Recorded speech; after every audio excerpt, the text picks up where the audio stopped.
ہم ان دنوں پشاور کے نزدیک ایک گاؤں میں رہا کرتے تھے۔ والد صاحب کی بازار میں ایک چھوٹی سی دکان تھی اور وہ فرائیڈ فش بنا کر اپنے کنبے کا پیٹ پال رہے تھے، اور اس طرح غربت میں 2 وقت کی روٹی میسر تھی اور ہم سکون کی زندگی گزار رہے تھے۔ ہم 4 بہن بھائی تھے، میں سب سے چھوٹی تھی، لہٰذا اپنے بھائی احمد کے ساتھ بکریوں کا ریوڑ چرانے جایا کرتی تھی۔ بڑا بھائی ارشد اسکول جاتا تھا، اسے پڑھائی میں دلچسپی تھی، ان دنوں میٹرک کا طالب علم تھا، مگر احمد بھائی کو تعلیم میں دلچسپی نہ تھی۔ 5ویں تک اس نے میرے ساتھ پڑھا، پھر جب میں نے اسکول چھوڑا تو اس نے بھی چھوڑ دیا۔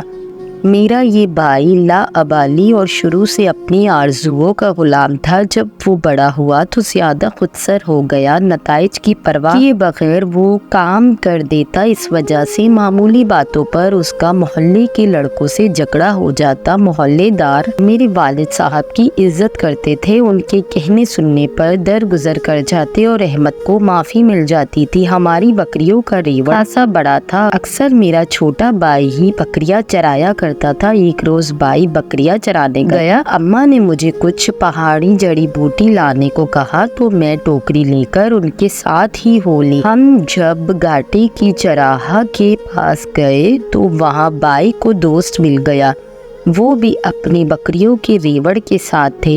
یوں سب ساتھ اپنے اپنے ریوڑ لے کر بکریاں چرانے لگے۔ جب شام ہوئی اور ہم اپنی بکریاں اکٹھی کرنے لگ گئے تو ان میں سے ایک زیادہ تھی، شاید اور کسی کی بکری ہمارے ریوڑ میں شامل ہو گئی تھی۔ احمد بھائی نے یہ بات کسی کو نہ بتائی، بلکہ وہ بکری شہر لے جا کر بیچ دیا۔ اس راز میں اس کا ایک دوست بھی شامل تھا جو اپنا ریوڑ چرا رہا تھا۔ دونوں نے یہ کام مل کر کیا اور جو رقم حاصل ہوئی وہ آپس میں بانٹ لی۔ اب احمد روز اکیلے ریوڑ لے جانے لگا۔ 2 روز بعد اس نے کسی دوسرے ریوڑ سے 2 بکریاں بانٹ لی اور انہیں بیچ کر پیسے آپس میں بانٹ لیے۔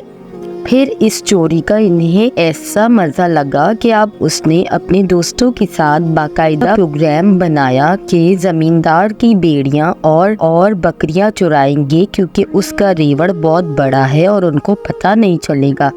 ایک رات یہ 3 دوست مل کر اس کے باڑے میں پہنچے۔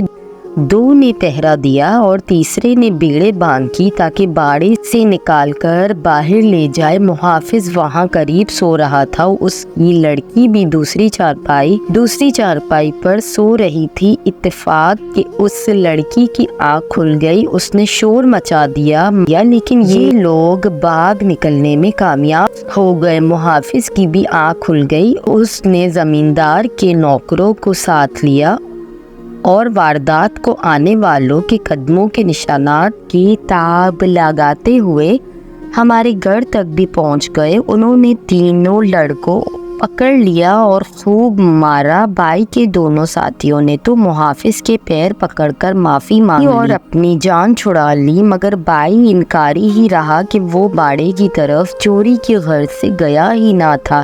خوب مار پڑی تھی کہ بدن زخموں سے چور تھا۔ بہرحال والد کے ہاتھ جوڑنے پر احمد کو زخمی حالت میں چھوڑ کر چلے گئے اور تنبیہ کر گئے کہ اگر آئندہ تم نے یہ حرکت کی تو زمیندار کے حوالے کر دیں گے۔ بھائی احمد کے دل میں اس لڑکی کی طرف سے کینہ پلنے لگا جس نے شور مچا کر ان کو مصیبت میں ڈالا تھا۔ اس نے عہد کر لیا کہ اس لڑکی سے ضرور بدلہ لے گا۔ ایک روز وہ گاؤں کے کنویں پر گیا، وہاں وہ لڑکی پانی بھر رہی تھی۔ شام کا وقت تھا، دور دور تک کوئی نہ نظر آیا تو احمد نے اس موقع کا فائدہ اٹھایا اور لڑکی کو اپنی پگڑی سے باندھ کر اٹھانے لگا اور اس کے دوپٹے سے زور سے اس کا منہ بھی باندھ دیا۔ وہ 12 برس کی معصوم سی بچی تھی۔ اس نے ہاتھ جوڑے تو اس کو ترس آ گیا اور اسے نقصان پہنچائے بغیر پہاڑی کی اونٹ سے لا کر واپس کنویں پر چھوڑ دیا۔ اس لڑکی نے گھر جا کر ماں سے شکایت کی۔ اس کی ماں میری والدہ کے پاس فریاد لے کر آئی۔ ماں باپ احمد کی حرکتوں سے تنگ آ چکے تھے، انہوں نے اسے گھر سے نکال دیا۔ وہ ادھر ادھر مارا مارا پھرنے لگا، پھر تبھی اس نے اپنا ٹھکانہ قبرستان میں بنا لیا۔ یہاں اس کے 2-4 اس جیسے دوست آ جاتے، یہ دن کو جوا کھیلتے اور رات قبرستان میں مسجد کے پاس سو جاتے۔ جب کھانے کو پیسے نہ ہو، کام کرنے کی عادت بھی نہ ہو تو آدمی کیا کرے؟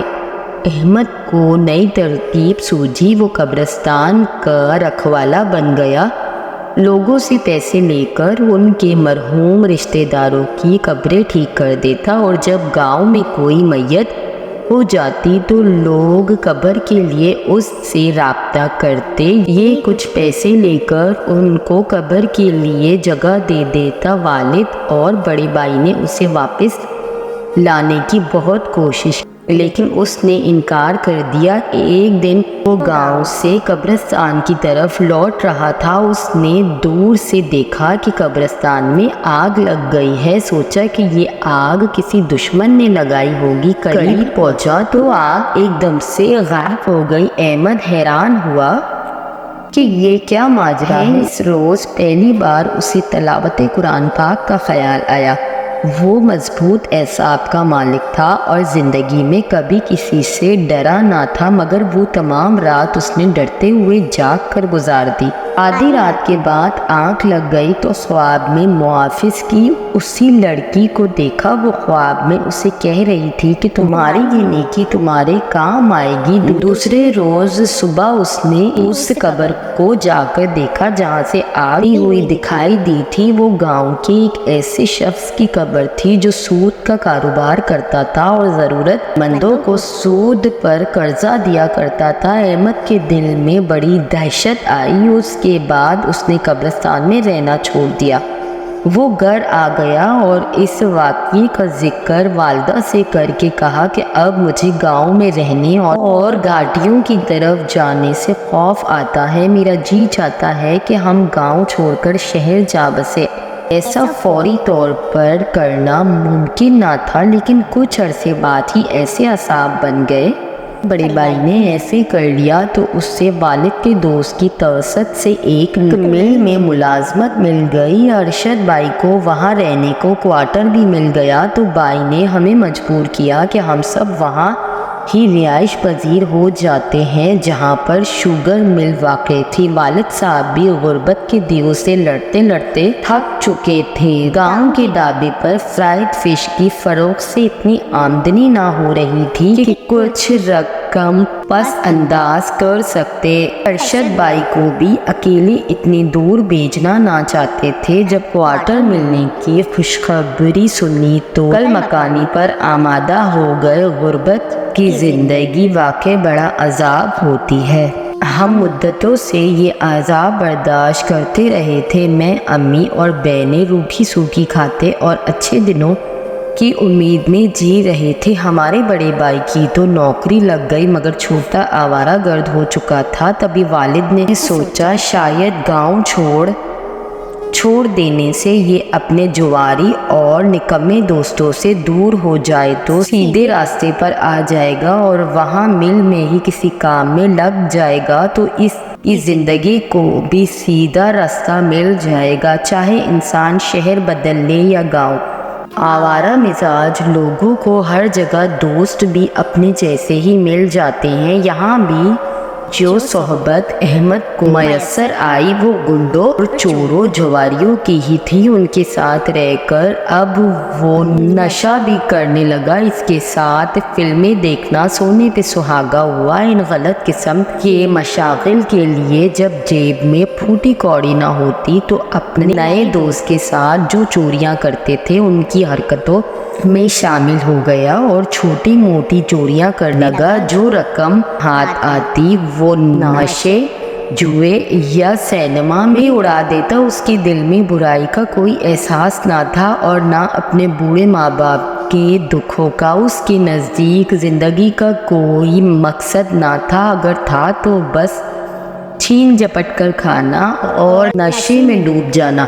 ماں روتی، بڑا سمجھاتا تو بڑبڑاتا ہوا گھر سے نکل جاتا، پھر ہفتوں گم رہتا